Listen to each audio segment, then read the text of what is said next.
तो देखिए, हुती ने एक बार फिर से इजराइल को निशाना बनाया है और इजराइल में कहा गया है कि वहां के एक एयरपोर्ट को निशाना बनाया गया है। कितना नुकसान हुआ है, कितना बड़ा ये हमला है, बातचीत करने के लिए मयंक मेरे साथ हैं।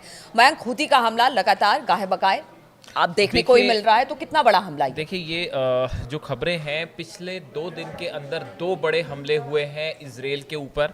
देखिए पहला जो हमला हुआ उसमें हुती की तरफ से एक मिसाइल फायर की गई, जो कि बताया जा रहा है कि बेन गुरियन एयरपोर्ट जो है तेल अवीव का, उसको निशाना साधते हुए ये मिसाइल दागी गई थी। और जो हुती की तरफ से दावा किया गया है कि ये मिसाइल जो है सटीक निशाने पर गिरी है और इससे खासा नुकसान भी हुआ है। लेकिन जो इजराइल की तरफ से बात निकल के सामने आई है, उनका वहां से जो न्यूज़ चैनल्स हैं वो ये दावा कर रहे हैं कि मिसाइल फायर की गई थी, उसको इंटरसेप्ट करने की कोशिश की गई, उसके दौरान धमाका हुआ और कुछ उसके टुकड़े नीचे गिरे हैं, जिससे कुछ इलाके में आग भी लग गई है। यानी ये बात तो कंफर्म है कि मिसाइल जो है उसने उसकी वजह से बड़ा धमाका हुआ है और टारगेट किया है। अब देखिए इजराइल पे ये पिछले कुछ दिनों के अंदर तीसरा बड़ा हमला है हुतीस का, जो कि मिसाइल अटैक हुआ है।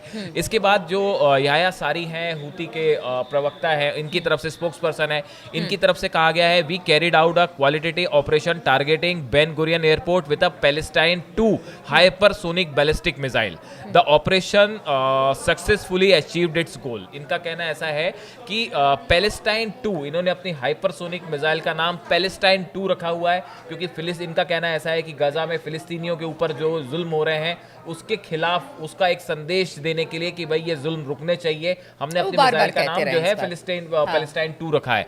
तो अब ये बताया जा रहा है कि जैसी चर्चा है सोशल मीडिया में कि एक बार फिर इजराइल का जो डिफेंस सिस्टम है वो थोड़ा सा कमजोर दिखाई दे रहा है। और पिछली बार भी हमने देखा था कि बेन गुरियन एयरपोर्ट के पास धमाका हुआ, मिसाइल गिर गई, रोक नहीं पाया था अमेरिका, आयरन डोम रोक नहीं पाया, और इस बार भी कुछ इस तरह की खबरें हैं।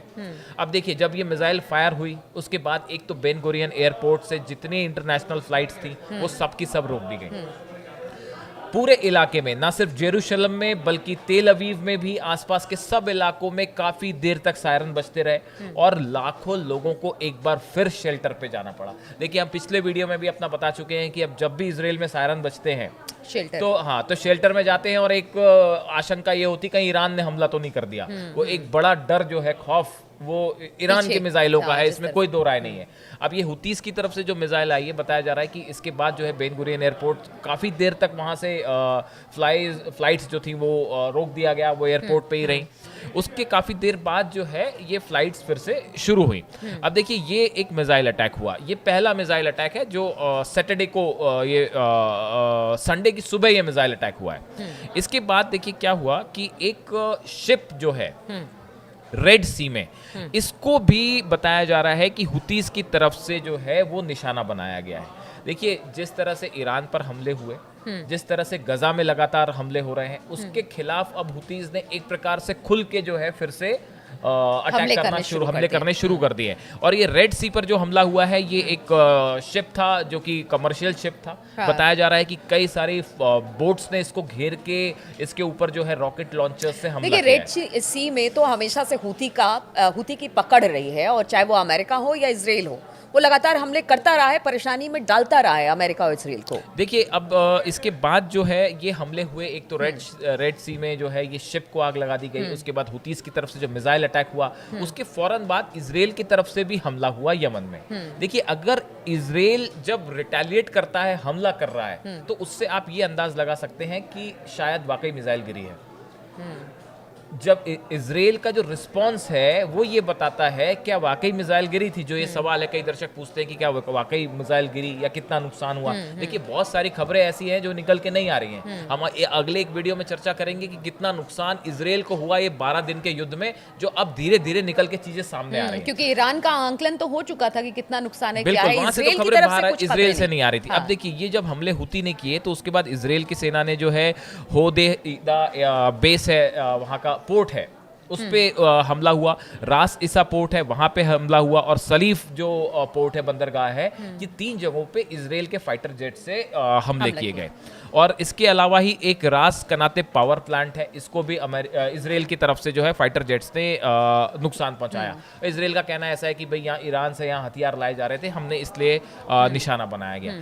ये अटैक बीती रात के हैं। और बताया जाता है कि जब ये अटैक इसराइल ने किए उसके बाद आज यानी मंडे की सुबह फिर हुतीस की तरफ से मिसाइल्स फायर की गई हैं इसराइल के ऊपर। ठीक अब है। इसकी अभी डिटेल आनी बाकी है कि क्या वो मिसाइल हिट हुई, क्या वो इसराइल तक पहुंची हैं, गिरी हैं या नहीं गिरी हैं। इसकी शायद थोड़े दिन में यानी इसकी हुती के हमले लगातार इसराइल लगातार पर हुती के जारी हैं। हमले जारी हैं। तो ये हाँ। हुती की बात हुई। अब दूसरी तरफ देखिए हुती ये भी कह रहा है कि हम जो है वो इसराइल का एयर ब्लॉकेड कर देंगे। Air blockade in the sense कि वहां पे कोई भी इसराइल का अगर प्लेन जाता है तो हम उसे निशाना बनाएंगे, अगर कोई भी शिप वहां से निकलता है तो हम उसे निशाना बनाएंगे। इनकी डिमांड ये है कि फौरन गजा में जो अटैक्स हो रहे हैं आप उसको रोकिए। और अभी तो लेटेस्ट अटैक हुआ है गजा में, जिस तरह से 54 वहां लोग, पर मारे बिल्कुल गए कि हैं वहां खाना लेने आए थे और उस दौरान उन पर गोलियां बरसा दी गई। ये लगातार हो रहा है पिछले कई दिनों से। देखिए एक तरफ हुती से चैलेंज है, दूसरी हाँ। तरफ हिजबुल्लाह की तरफ से ये कहा गया है कि भाई हम अपने हथियार जो हैं किसी सूरत में हम अपने हथियार नहीं छोड़ेंगे। जो नईम कासिम है चीफ है हिजबुल्ला के,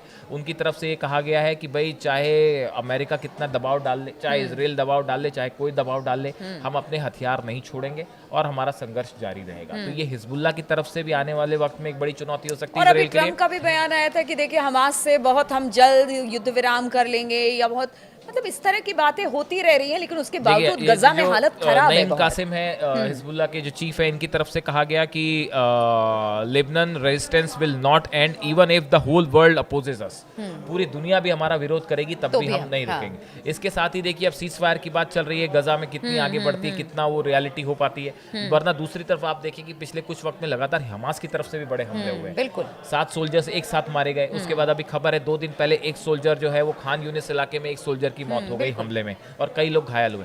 तो लगातार इसराइल के ऊपर अब हालात फिर से वैसे ही होते जा रहे हैं जो शुरू में थे।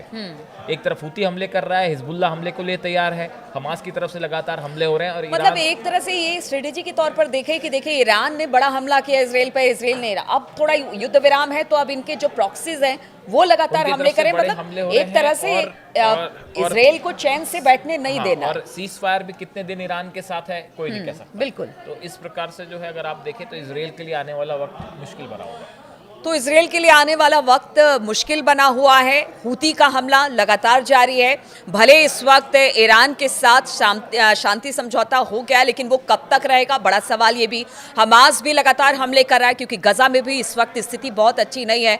वहाँ पर जितने भी शरणार्थी हैं जो खाना लेने जाते हैं उन पर गोलियाँ चलाई जा रही हैं, जो कि एक बड़ा सवाल है कि कब तक वहाँ पर इस तरह का जेनोसाइड थमेगा, रुकेगा। और इसी को लेकर जितने प्रॉक्सीज हैं, चाहे वो हुती हो, हमास हो, हिजबुल्ला हो, सब यही कह रहे हैं गजा में शांति होगी तभी युद्ध विराम होगा। इन तमाम खबरों पर हमारी नजर लगातार बनी रहेगी। आप बने रहिए हमारे साथ।